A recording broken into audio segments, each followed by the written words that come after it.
My name is Kutsal from Los Angeles. We have gathered today to stand in solidarity with Sibel Kose and show our reaction to the outrageous threats and smear campaign Sibel Kose has been subjected to. Sibel Kose, a Turkish Montreal, Canada resident, has been taking part in the protests and assemblies in Montreal to reestablish secular, democratic, and independent Turkey in the light of Mustafa Kemal Atatürk's principles. Sibel Kose has been receiving many threats, including death threats, from the Turkish and Islamic group in Montreal. And also she has been subjected to a smear campaign on Facebook by the same group after the following incident. Sibel Kose had an interview on October 8, 2013 on Quebec's biggest TV channel, TVA-LCN, in a news program.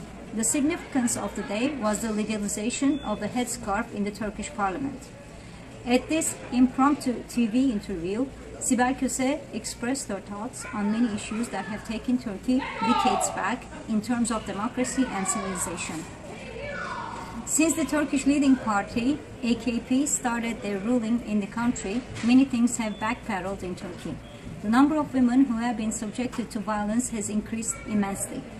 Now the members of the leading party, AKP, are making statements against pregnant women, claiming that pregnant women should stay at home during their pregnancy. In her interview, Sibel Kose mentions that although wearing a headscarf in the Parliament House was illegal, the leading party, AKP, did not hesitate to break the law and encourage their women members to attend the meetings in the Parliament with their headscarves. Atatürk gave women the right to vote in the local elections in 1925 and in the general elections in 1932. Not only for women, but also for the minorities living in Turkey, life has been very difficult. AKP has always encouraged and defended a divisive agenda in their policies. AKP has taken this attitude too far by dividing all the nation into smaller minorities and created animosity among them. In the TV interview, when asked how wearing a headscarf was taken as an obstacle to democracy, Sibel Kose responded by mentioning imprisoned military officers, journalists, academicians, scientists, students, and other civilians who have been jailed for defending democracy, secularism, freedom of speech, and independence.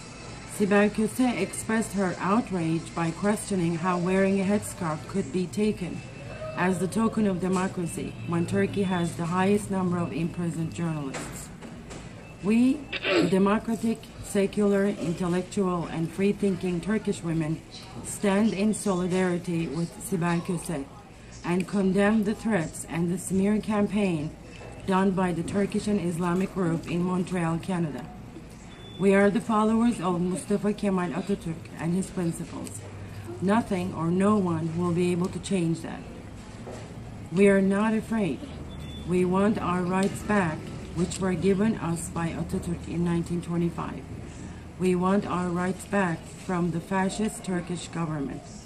Our struggle and fight for a democratic, secular, independent, civilized, and free-thinking Turkey will continue until democracy and human rights are once again exercised in Turkey. We stand in solidarity with Sibel Kose and all the followers of Mustafa Kemal Atatürk.